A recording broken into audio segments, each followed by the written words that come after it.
Hello everybody. Today I'm going to show you my Keystone 14 watt fluorescent desk lamp. This is one of your standard manual preheat desk lamps that you would find. This is an older one, and I quite like the style of this one as opposed to most of them, which are larger or plastic and have two buttons. This was originally a single button manual preheat fixture. You'd push the button down and hold it to preheat the lamp, and then you'd let go and it would turn on. And then you click it again to turn it off. The switch had 4 wires on it, and that's how you would turn it on. And it would preheat it and turn it on and off. Unfortunately, when I got it, the switch was on its way out, and you had to really mash it down to get it to preheat, and eventually it just quit working. So I replaced it with a standard on-off switch. Luckily, it wasn't one of the on-off ones where they had 2 buttons, and I'll show you what I did in a minute. This one has a really nice 14 watt Westinghouse lamp in it, with the black Bakelite end caps. And you can see some of the wiring in here, which is yellowed, but is still in good shape. And this one has a nice compact design. I'll show you. I'm not sure, I'm thinking about it now. If I said this was an F14T8, this is actually an F14T12.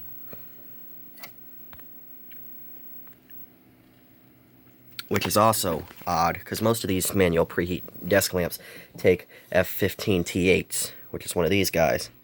I don't know what this is on here, but you can see how long this is compared to this one.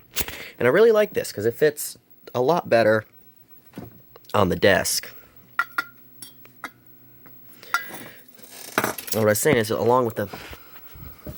along with the compact design, it has cutouts here for you to put the ends of the lamp through. It has these on both sides. You put the ends of the lamp through here so you can put it in the socket. Now this one is a bit loose. I'll look and see if I can tighten it. I don't think I can. It rotates. If I can show this. Of course, yeah, it rotates. See that? Other than that, it's in pretty good shape. Here's the bottom of it. Doesn't say much.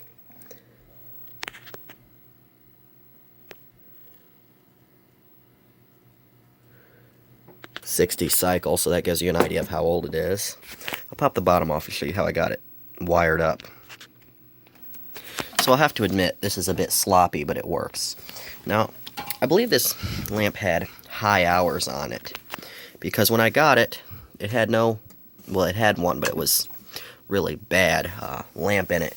It would just never actually light up. It would just preheat, and it was really black, like all the way to there.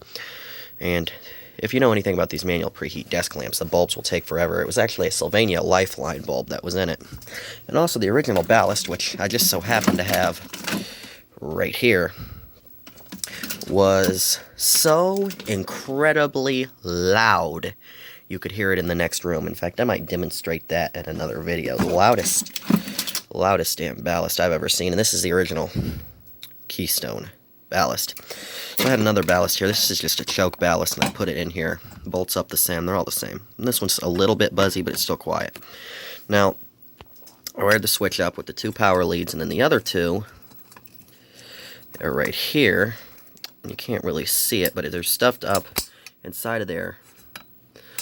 And those are just connected to this, which you can't really see. This is just an FS2 starter. And I'll go ahead and turn it on for you,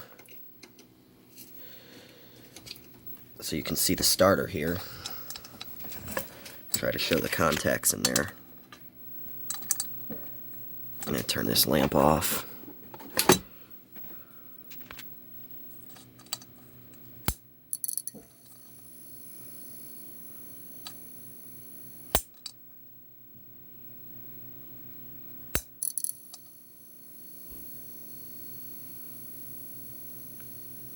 It does that sometimes.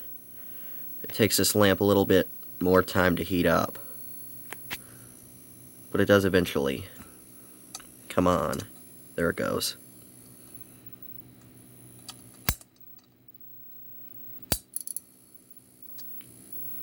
You can see it come on right on that time. Now, originally I played with a few different ideas. I tried putting a starter socket in here and mounting it up, and that didn't work. And then I tried putting the whole starter in here, and that didn't work. So I went along with just wiring the starter in, hardwiring the starter in. I just soldered the two leads to the wires here and put some tape around it, and then it fits up inside of there, and it's out of the way so you can close the base up. I know what you're thinking, well, how are you going to replace the starter? Well, you just pull it out and unsolder it and replace it. This is a brand new starter, and these starters seem to last a good while.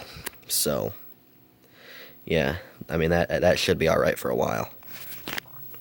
Now, the base on here just kind of press fits, which is interesting, and it's really annoying to get on there straight, but you can see I've managed to do it.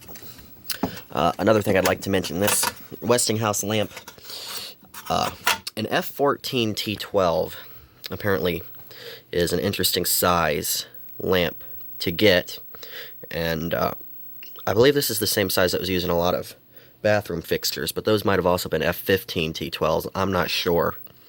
But you know, the kind where you'd have one on each side of the medicine cabinet, I believe those are these. I'm not sure about that. But either way, I had a hard time finding one. And they actually had this at a Habitat Restore. They had a whole box of old tubes. Most of them were EOL'd, like General Electric Eco Luxes and stuff like that. I found a few other ones, like in that fixture. There are two old Lifeline Sylvania Daylight tubes, which are interesting. And I think there were also some old Wattmisers, but I can't really use those. Anyway, I'll put this lamp in here again. I know, shocker.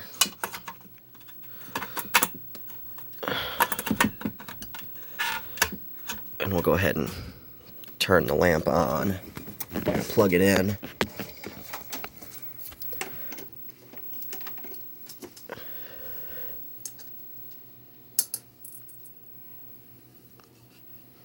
And, you know, it's a desk lamp, it lights up.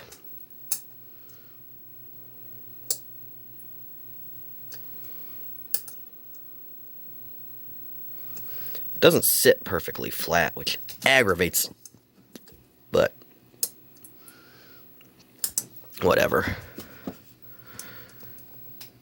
And you'll see, this fluorescent tube hardly has any use on it. It's got a little bit of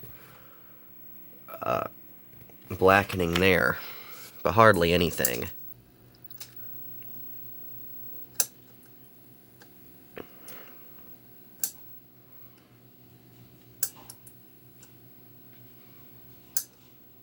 And these old tubes seem to last a lot longer than the new ones, but yeah, so I think it should be alright for a while. But maybe, I looked it up, you can actually order F14T12s online, and they probably have them at like a hardware store or something like that if you go to one that sells like older stuff, like maybe in an area where there's a lot of older homes or something. I'm sure I could probably find one. And of course it refuses to focus, there it goes.